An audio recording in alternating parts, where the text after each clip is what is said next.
కానీ మిగతా సోదరులందరూ కూడా మేము తెలియజేసుకున్న ఒకటే, ధైర్యంగా ఉండే ఒక ఇష్యూ ఉన్నా కూడా అందరూ ధైర్యంగా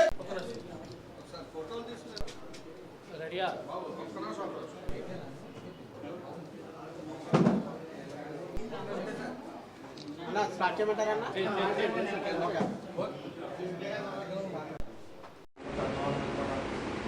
నమస్కారాలండి.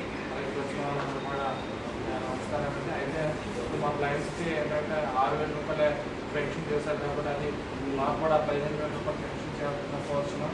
అలాగే బ్యాక్లాగ్ పోస్టుల్లో కూడా గత 3 ఏళ్ళ నుంచి కూడా పోస్టులు భర్తీ చేయలేదు. అవి అన్ని డిపార్ట్మెంట్లో అన్ని శాఖల నుంచి కూడా పోస్టులు వెరిఫికేషన్ చేసి ఆ పోస్టులు కూడా వేయాల్సిన కోరుతున్నాం. అలాగే చాలా కూడా పెండింగ్లో ఉన్న బ్యాక్లాగ్ పోస్టులను కూడా ఫిలప్ చేయాలి. ఖచ్చితంగా ఇమ్మీడియట్లీ వెంటనే అమలు చేసే విధంగా ఆ చట్టంలో ఉన్నటువంటి అన్నీ కూడా వికలాంగులకి వర్తించే విధంగా ఈ కూటమి ప్రభుత్వం ఏదైతే ప్రపంచ దివ్యాంగుల దినోత్సవం సందర్భంగా నారా చంద్రబాబు నాయుడు గారు ఇంద్రధనుస్సు అని 7 వయసు దాటిపోతున్న ఆశగా ఎదురు చూస్తున్నటువంటి బ్యాక్లాగ్ ఉద్యోగాలను కూడా వెంటనే విడుదల చేసి వాటిని భర్తీ చేయాలని చెప్పి కూడా మేము డిమాండ్ చేస్తున్నాం. మరి ముఖ్యంగా ఏదైతే ఈ సదరన్ సర్టిఫికెట్లు ఉన్నాయో ఈ సదరన్ సర్టిఫికెట్లో ఉన్న అవకతవకలు తొలగించి ప్రతి ఒక్కరికి కూడా న్యాయం చేసే విధంగా చేయాలని చెప్పి కూడా మేము కోరుకుంటున్నాం. మరి ఇందాక మా సోదరుడు చెప్పినట్టుగా రాష్ట్రానికి ముఖ్యమంత్రి అయి ఉండి ఆయన సొంత నియోజకవర్గం కుప్పంలో 3,500 పెన్షన్లు ఇస్తే కొత్తవి మరి మిగతా 174 నియోజకవర్గాలు ఉన్నటువంటి వికలాంగులు కానివ్వండి, అర్హత కలిగినటువంటి వయోవృద్ధులు కానివ్వండి, విడోస్ కానివ్వండి ఏం పాపం చేశారని మేము అడుగుతున్నాం. వాళ్ళందరూ మీకు ఓట్లు వేయలేదా చంద్రబాబు నాయుడు గారిని అడుగుతున్నాం. అంటే కుప్పం ప్రజలు మాత్రమే మీకు ఓట్లు వేస్తే ముఖ్యమంత్రి అయ్యారా? మిగతా చోట్ల ఎక్కడ వికలాంగులు కానీ విడోస్ కానీ వయోవృద్ధులు కానీ లేరా అని అడుగుతున్నాం. సంవత్సరాలు అయిపోయిన తర్వాత కూడా ఇప్పటికీ ఒక్క పెన్షన్ కూడా మీరు ఇవ్వలేదంటే ఈ కూటమి ప్రభుత్వం పరిపాలన ఎంత దరిద్రంగా ఉందో మీరు అందరూ గమనించాలని కూడా కోరుకుంటున్నాను. కాబట్టి ఇప్పటికైనా బుద్ధి తెచ్చుకొని అర్హులైనటువంటి వికలాంగులకి వయోవృద్ధులకి అందరికీ కూడా కొత్త పెన్షన్ మంజూరు చేయాలని చెప్పి కోరుకుంటున్నాం. చంద్రబాబు నాయుడు గారు కూటమి ప్రభుత్వం ఏర్పడి 2 సంవత్సరాలు కావస్తున్నా నేటికి ఒక్క దివ్యాంగ పెన్షన్ కూడా మంజూరు కాలేదు.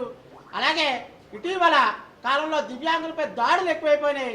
ఒక చోట అయితే దివ్యాంగురాలు పెన్షన్ కూడా ఒక ఎమ్మెల్యే తొలగించే పరిస్థితి, డైరెక్ట్గా లెటర్ ఇచ్చి మరి దివ్యాంగురాలకు పెన్షన్ తొలగించని చెప్పి పక్క నియోజకవర్గం అనుమతులు జరుగుతున్నాయి. ఇలాగా డైరెక్ట్గా కూటమి ప్రభుత్వ నాయకులు దివ్యాంగుల పెన్షన్ తొలగించమని సాక్షాత్తు ఎమ్మెల్యేలే లెటర్లు రాసి మరి వీళ్ళకి తొలగించండి అని చెప్పి రాసిస్తున్నారంటే దివ్యాంగుల ప్రభుత్వానికి దివ్యాంగులకి పట్ల ఈ కూటమి ప్రభుత్వానికి ఎంత నిరంకుశ వైఖరి ఉందనేది తెలియజేసుకుంటాం. అయ్యా చంద్రబాబు నాయుడు గారు, మీకు 21 రకాలైనటువంటి దివ్యాంగుల చట్టం ప్రకారం 21 రకాలైనటువంటి అవయవాల లోపల వాళ్ళందరూ కూడా వికలాంగుల చట్టం ప్రకారం వికలాంగులకు వస్తారంటే అందులో బొల్లు కూడా ఉంది సార్. అలాగైతే మీరు మా వికలాంగుడే అయినా సరే సాటి వికలాంగుల పట్ల మీకు ఎంత కక్ష ఉంటున్నది మేము ఈ రోజు మేము తెలియజేసుకుంటాం సార్. ఈ కక్ష ధోరణి మార్చకపోతే భవిష్యత్తులో వైఎస్ఆర్ కాంగ్రెస్ పార్టీ తరఫున ఎటువంటి ఉద్యమాలకైనా సరే మేమందరం కూడా సిద్ధంగా ఉంటామని తెలియజేసుకుంటాం సార్.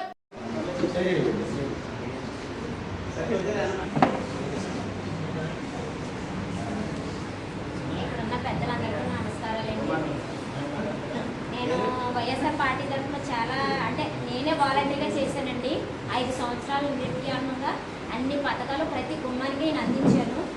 కాకపోతే ఏంటంటే ఆ విషయంలోని వైఎస్ఆర్ జగన్ గారు చేసింది మాత్రం మాకు మర్చిపోలేంది. ఎందుకంటే మేము కూడా ప్రజల్లో ఒకరు మేము ఉన్నాము.